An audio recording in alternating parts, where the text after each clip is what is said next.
Hey friends, welcome back to another episode of the TV Tray Sessions here at Guitar Talk with Todd. I'm in my studio once again, got my tray here, my coffee, so grab a cup and join us. We've been having a lot of positive feedback on these type of things where a lot of you like to just comment, talk and stuff. I'm going to start going live with these in a while too, so I'm looking forward to that. But I appreciate you guys. Please hit that subscribe button, and thanks for joining me today. I want to talk about the genius of Peter Green. It was 3 years ago this week. Today's July 26th that this is being recorded, 2023, and we lost Peter on July 25th of 2020. Many of you have written in for a while asking if I had any stories I could share about Peter, because I was fortunate to be around him several times. When I was out with bbking, I ran into Peter numerous times. I put this story on my Facebook page so you can check it out, but I thought this would be a cool thing to just kind of talk about on here, and you guys can chime in.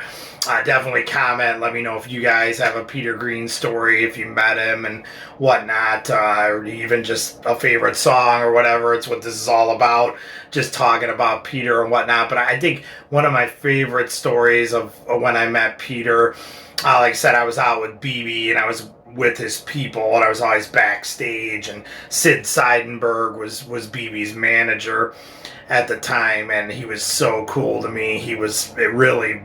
The whole reason I got to do any of that was from meeting Sid. So unfortunately, Sydney's no longer with us either, as well as Beebe, so I miss them both. But Sydney was always so cool to me. Especially when I was a little kid and I was out following him around. I was so much younger than anyone that was around that whole entourage and whatnot, and he was just so cool to me. But anyway, being back in that area, I remember when first hearing that Peter Green had come to see Beebe, and obviously I was a Peter Green nut, like I still am. And I just remember being backstage at that particular time, and there was like, you could hear people whispering and talking off in circles and stuff, and I remember being like, what's everybody? And then of course the whispering got back to me, and everybody was like, Peter Green's here, suppose. And I was like, what? Like, where's Peter Green? But then sure enough, there he was. He just kind of ended up in the backstage area. I remember seeing him standing there, and I didn't want to bombard him at first, like a lot of people were. But actually, truth be told, the immediate people in Beebe's camp were not really doing that. It was kind of more people at the particular venue or something that worked there, and they knew who he was and that type of thing. And I mean, I get it. It was like, wow, there's Peter Green. It was a sight to behold, because at that particular time, everybody thought there had been all the stories about Peter. He had gone through hard times, and he had been homeless. There are all these stories about different things that was going on in his life. And but he was really cool. I mean, I got to meet him several times and just kind of casually started talking with him. And a couple things, this video could go on for hours, so I'm going to try to keep it short and simple here, like I do with all these, where we're just talking on the TV Tray Sessions. But he was very like, once he knew your name, he always called you by it, which was something I really thought was cool about Peter, and I noticed about him right away. Even his bandmates, like I remember seeing him with Nigel Watson years later. He would always just say Nigel. When he would talk to him, it wasn't just, hey, like talking. He'd always use his name. So he did that with me a lot too. Once he knew, like, hey Todd, he'd always say, and so that was pretty cool. But anyway, where I'm going with this is the one time, which is really the point of the story. I'm babbling, but it's what we do here at the TV Tray Sessions. But the one time I remember I had CDs with me, a whole bunch, because at that time that was what everyone was listening to for music at the time. But supposedly Peter had not really seen too many of the Fleetwood Mac era CD releases. Obviously, he knew the vinyl and that from back in the day, but I remember I had those with me, and he asked me if he could see the cover, and at that time, I was still kind of in that phase of like, I don't want to be that guy where it's like, Peter, can you sign these? And there's a stack, and I just didn't want to go there with him because I had run into him a couple times already. And he was kind of remembering who I was, and he would say, and I just wanted to kind of keep it on that level. Um, and so I remember him taking, it was the Then Play On CD. Like I said, I've talked about this before on here. I'm going to see if I can throw a picture up of the cover too, but he had the CD, and I remember him just like staring at it and staring at it, and then I remember him saying he had not really seen too many of the CDs of the band, and as far as I could tell, that might have been the first time he had seen like an actual CD of like Then Play On or whatever. Many times he was with Mitch Reynolds, who many of you probably know, and she was back there with him. I remember the one time, and she was telling me he had never really seen any of the CD covers. That was pretty cool, and he was really checking it out and just looking at it. I mean, just for a long, long time, I remember I just, was doing some other stuff, talking with other people, and like leaving the room, coming back, and he was just still just staring. I mean, he was totally taking in every bit of he just thought that was so interesting, the CD versions of those albums that I guess he had not seen up until that point. So I remember walking out of the room, and when I came back in, the CD looked like it does here.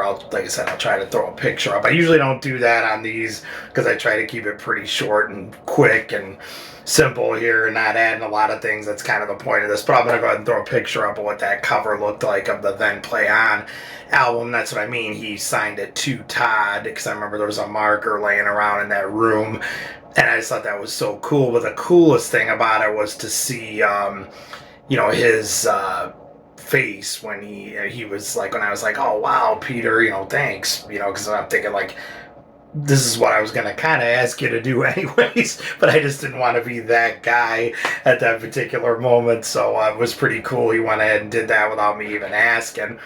And he just had this huge smile on his face, like for a while after that, but he, to Todd, he put on there, and then he signed his name, which I thought was just great. And that's just the way Peter was, from what I got of being around him. He was very, I know a lot of people say during like the Splinter Group era, they would run into him, and he was very lost, and I could see why people would say that.